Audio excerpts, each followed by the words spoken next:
প্রিয় দর্শক, পৃথিবীর সর্বোচ্চ দালান বুর্জ খলিফার সামনে থেকে আপনাদের সকলকে জানাচ্ছি স্বাগতম।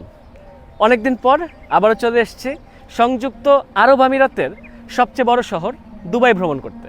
এবং দুবাই ভ্রমণ করতে এসে যদি দুবাই ডাউনটাউনটা না ঘুরে দেখি তাহলে কেমন লাগে।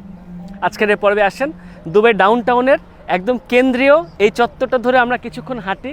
আমরা পৃথিবীর সবচেয়ে উঁচু দালানটাকে নিচ থেকে আকাশের দিকে চেয়ে সুন্দর করে দেখি এবং তার পাশাপাশি এখানকার পরিবেশ প্রকৃতি সম্পর্কে কিছু তথ্য পর্যন্ত জানা শুরু করি। আসেন আমরা সামনের দিকে যাই। ওই যে বুর্জ খলিফা দেখা যাচ্ছে, যেটা 2009 সালে এটা নির্মাণ কাজ শেষ হয়ে 2010 সাল থেকে কিন্তু সাধারণ মানুষের জন্য উন্মুক্ত করে দেওয়া হয়েছিল। ঠিক তার সামনে দিয়ে ওদিকে যে দুবাই মলটা দেখতে পাচ্ছি, এই দুবাই মলটা কিন্তু 2008 সালে চালু হয়েছে। বুর্জ খলিফা যেরকম পৃথিবীর সর্বোচ্চ দালান সেই হিসেবে টাইটেল হোল্ডার, দুবাই মল কিন্তু বেশ কিছুদিন ধরে পৃথিবীর সবচেয়ে বড় শপিং মল হিসেবে কিন্তু বিখ্যাত ছিল। বর্তমানে শপিং মলে কিছু কিছু তালিকাকে দ্বিতীয় অবস্থানে রাখা হচ্ছে। সেটা হচ্ছে আপনার এখানে কতখানি পরিমাণ আপনি শপিং মলের ভিতরে দোকান ভাড়া করতে পারছেন। 54 লক্ষ বর্গফুট জুড়ে আছে আমার সামনে অবস্থিত সে পৃথিবীর বিশ্ববিখ্যাত দুবাই মল। আর ঠিক আমার পাশ দিয়ে যে বুর্জ খলিফা দেখতে পাচ্ছি, এটার কিন্তু ফ্লোর স্পেস আছে 30 লক্ষ বর্গফুটেরও কিছুটা বেশি।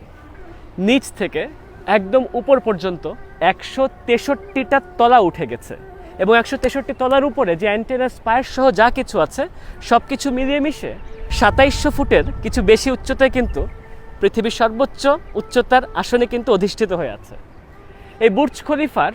আপনি যদি এর স্থাপত্য কর্মটা দেখেন, অ্যাড্রিয়ান স্মিথের স্থাপত্য কর্ম, এখানে কিন্তু ইসলামিক যে জ্যামিতিক স্থাপত্য রীতি তার সঙ্গে কিন্তু বেশ কিছু জিনিসপত্রের মেলামেশা করা হয়েছে। পেঁয়াজ আকৃতির ইসলামিক কিছু ডিজাইন আছে, গম্বুজ আকৃতি ডিজাইন হয়ে থাকে, সেগুলোর সংমিশ্রণ ঘটানো হয়েছে হাইমেনোকেরিস ফুলের সাথে। আপনি যখন উপর থেকে দেখবেন মনে হবে যেন একটা ফুল ফুটে আছে, নিচ থেকে যেন ফুলের একটা কলি উপরের দিকে ফুটে গেছে, সেরকম একটা ধাঁচে কিন্তু তৈরি করা হচ্ছে। এবং এটা হচ্ছে বাংলাদেশি একজন জনপ্রিয় স্থপতি ফজলুর রহমান খান, তিনি সারা বিশ্বে কিন্তু বিখ্যাত। তিনি একটা টিউব আকৃতির ডিজাইনকে উদ্ভাবন করেছিলেন। তার আওতায় কিন্তু পৃথিবীর অনেক জনপ্রিয় দালান কোঠা তৈরি হয়েছিল পৃথিবীর বিভিন্ন জায়গায়। তারই সেই ডিজাইন থেকে অনুপ্রাণিত হয়ে টিউব আকৃতি দালানের মাধ্যমে কিন্তু আপনি দেখেন টিউব আকৃতির স্থাপত্যটিতে বুর্জ খলিফাকে নিচ থেকে উপরের দিকে ওঠানো হয়েছে। এটার দেখেন একদম উপরের দিকে যদি চাই, আলো জ্বলছে, চকচক করছে বুর্জ খলিফা, সূর্যের আলোর কিন্তু অসাধারণ প্রতিফলন হয়েছে এই বুর্জ খলিফার এখানে। আমার পাশ দিয়ে যত অঞ্চল দেখতে পাচ্ছেন এগুলো হচ্ছে সব ডাউনটাউন দুবাইয়ের অন্তর্ভুক্ত। এই জায়গাটার আগে নাম ছিল হচ্ছে আল তারিফ। আল তারিফ বলা হতো 2000 সালের আগ পর্যন্ত। সে 2000 সাল থেকে কিন্তু প্রতিষ্ঠা শুরু হলো ডাউনটাউন দুবাইয়ের। $20 বিলিয়ন খরচ করা হলো এই ডাউনটাউন দুবাইয়ের বিভিন্ন স্থাপনাগুলোকে নির্মাণ করার জন্য। যে $20 বিলিয়ন ভিতরে কিন্তু $1.5 বিলিয়ন কিন্তু সরাসরি খরচ হয়েছে ওই যে আমরা সামনে প্রতিষ্ঠিত ওই সে বুর্জ খলিফার। বুর্জ খলিফার ঠিক পাশ দিয়ে সামনে যেটা দালান আছে ওটাও কিন্তু এমআর প্রপার্টিজের মাধ্যমে তৈরি। সে দালানটাকে বলা হয়ে থাকে অ্যাড্রেস দ্য স্কাই। এই অ্যাড্রেস দ্য স্কাইয়ের 52 এবং 53 তলাতে যদি আপনি উঠেন, প্রায় 700 ফুটেরও কিছু বেশি উচ্চতায় আপনি ওখানে কিন্তু একটা কাঁচের ওয়াকওয়ে পাবেন।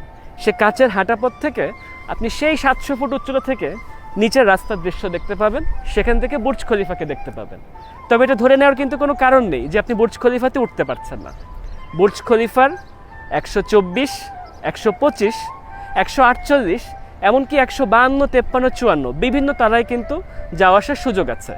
আমি যদি আবার বুর্জ খলিফাকে আপনাদের সামনে একটু দেখিয়ে দিই, খেয়াল করে দেখবেন নিচ থেকে ওই যে সেই 124-25 তলা জুড়ে এটা একটা সময় পৃথিবীর সর্বোচ্চ অবজারভেটরি ছিল, অর্থাৎ পর্যবেক্ষণ ডেক ছিল।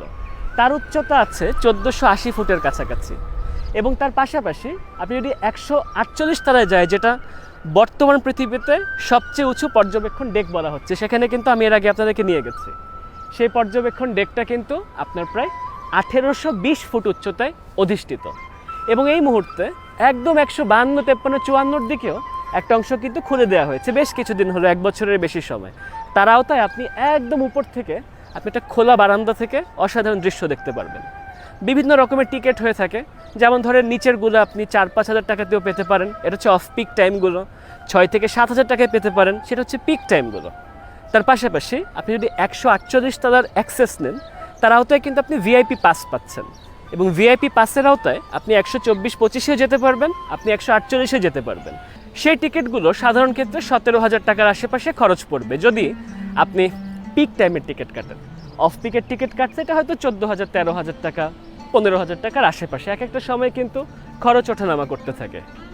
আমি যে প্রতিষ্ঠানের মাধ্যমে দুবাই ভ্রমণ করতে এসেছি তাদের নাম হচ্ছে ট্রাভেল আর্কিটেক্ট। ট্রাভেল আর্কিটেক্ট কিন্তু গতবারও আমার বুর্জ খলিফার টিকিটকে কিন্তু আয়োজন করে দিয়েছিল। সেই ট্রাভেল আর্কিটেক্টের মাধ্যমে সেই যে 17,000 টাকার টিকিট আমি পেয়েছিলাম কিন্তু 13,000 টাকাতে। তার মানে অসাধারণ কিন্তু সাশ্রয় করেছি। এটাই সুবিধা এরকমের প্রতিষ্ঠিত ট্রাভেল এজেন্সির মাধ্যমে কিন্তু বেড়াতে আসার। আমি অবশ্যই যোগাযোগের তথ্য ডেসক্রিপশন বা কমেন্ট বক্স কোথাও না কোথাও দিয়ে রাখবো, আপনারা যোগাযোগ করে নিতে পারেন। তো আমরা যেভাবে করে দেখছি সে ডাউনটাউন দুবাই, আমি আরও দেখাতে থাকি আপনাদেরকে। এই যে সেই আল তারিফ এলাকা, যেটা 2000 সাল থেকে প্রতিষ্ঠা শুরু হয়ে আজকে যে এই রূপে এসছে, $20 বিলিয়ন কিন্তু খরচ আছে। তার আওতায় কিন্তু যেসব দালান কোঠা তৈরি করা হচ্ছে তার অন্তর্ভুক্ত হয়ে কিন্তু মাঝখান দিয়ে একটা বিশাল আকৃতির লেক চলে গেছে। এই লেকটাকে কিন্তু এরকম ব্রিজ থেকে দাঁড়ায় দাঁড়ায় দেখতে অসাধারণ লাগে। প্রায় 30 একর জুড়ে বিস্তৃত এই যে সুবিশাল লেক, এই লেকের উপরে কিন্তু আপনি নৌকা পর্যন্ত চলতে পারেন। এই নৌকাগুলোকে বলা হয়ে থাকে আবরা, আঞ্চলিক নৌকা ধাঁচে কিন্তু প্রতিষ্ঠিত। সাধারণত বিকাল থেকে সন্ধ্যা অবধি বা রাত অবধি আপনি এখানে নৌকার চলাফেরা খুব বেশি দেখতে পাবেন। আমি চলছি কিন্তু দুপুরবেলায়, এবং এই যে লেকটা আছে না, যেটা 30 একর জায়গা জুড়ে প্রতিষ্ঠিত, এই লেকে কিন্তু অসাধারণ ফাউন্টেন শো পর্যন্ত হয়ে থাকে। সেই ফাউন্টেন শোটা প্রায় 900 ফুট জায়গা নিয়ে প্রায় 500 থেকে 550 ফুট উচ্চতা পর্যন্ত কিন্তু উঠে সেই ফাউন্টেন। তার মানে বুঝতে পারছেন 50 তলা দালানের কাছাকাছি কিন্তু উচ্চতায় সে ফাউন্টেনের পানির ছটা কিন্তু উঠে যাচ্ছে। অসাধারণ কিছু আয়োজন, এবং সেখানে জলের উপর যে বিভিন্ন রঙের খেলা চলে, সব কিছু মিলিয়ে মিশে আপনি নিচ থেকে দেখেন অথবা উপর থেকে দেখেন, আপনার কাছে খুবই ভালো লাগবে। এই বুর্জ খলিফা আজ অবধি পৃথিবীর সর্বোচ্চ দালানের যে আসনে অধিষ্ঠিত হয়ে আছে, তার আগে কিন্তু এসব রেকর্ডে জনপ্রিয় দালান পেট্রোনাস টুইন টাওয়ার ছিল অনেক আগে। পেট্রোনাস টুইন টাওয়ারকে 2004 সালে কিন্তু ছাড়িয়ে গেল টাইপে 101। টাইপে 101 কিন্তু বেশ কিছুদিন সে টাইটেল ধরে রেখেছিল। 2004 সালে যখন বুর্জ খলিফা নির্মাণ শুরু হলো, 2007 সাল নাগাদ কিন্তু এই দালানটা কিন্তু 100 তলাতে পৌঁছে গেছিল। এমনকি সে 2007 সালে 100 পাশাপাশি 150 তলাতেও পৌঁছেছে, এবং 2007 সালে কিন্তু নির্মাণাধীন অবস্থায় এটা কিন্তু পৃথিবীর সর্বোচ্চ দালানের রেকর্ড তখনই ছুঁয়ে ফেলেছে। তারপরও প্রাতিষ্ঠানিকভাবে যখন 2010-এ এটাকে উদ্বোধন করা হলো, তখনই কিন্তু খেতাব পেল পৃথিবীর সর্বোচ্চ দালানের। টাইপে 101-এর কাছ থেকে আসনটা ছিনিয়ে নিল, এবং সেই যে সে যে আসনে বসছে এখন পর্যন্ত কিন্তু এখানে রয়ে গেছে। আমরা যেভাবে করে চলছি, এই সেতু ধরে আমি যদি সামনের দিকে হেঁটে যাই, এরকম একের পর এক বিভিন্ন ভিউ পয়েন্ট পড়তে থাকবে, এবং প্রতিটা ভিউ পয়েন্ট থেকেই কিন্তু আপনি এই একই দৃশ্যগুলোকে দেখতে পারবেন বিভিন্ন দৃষ্টিকোণ থেকে। একটু জানিয়ে রাখছি, যে লেকে যে নৌকা চড়ার কথা বলছিলাম, 70 দিরহাম, 68, 70, 72 এরকম দিরহামের খরচে এটা কিন্তু ওঠানামা করতে থাকে। তার আওতায় আপনি লেকে এরকম করে চক্কর খাবেন, এবং যখন চক্কর খাবেন তখন এখানে পানির ছটাগুলো উঠবে, খুব ভালো লাগে, খুব সুন্দর অনুষ্ঠান দেখতে পাওয়া যায়। তো আশা করছি দুবাইয়ের আজকের যে ডাউনটাউন সম্পর্কে যে পর্বটা তৈরি করেছি তা আপনাদের কাছে ভালো লেগেছে। আশা করছি নতুন কিছু জেনেছেন, এবং তা যদি হয়ে থাকে নতুন নতুন পর্বের অপেক্ষায় থাকবেন। দুবাই, আবুধাবি, সৌদি আরব বলেন, মালয়েশিয়া, সিঙ্গাপুর বলেন, পৃথিবীর বিভিন্ন দেশ বলেন, যেসব জায়গায় ছুটছি সব জায়গা থেকে কিন্তু ধাপে ধাপে পর্ব করছি। সব কিছু দেখার সাদর আমন্ত্রণ জানিয়ে আজকে এখানে বিদায় নিচ্ছি। সবাইকে ধন্যবাদ।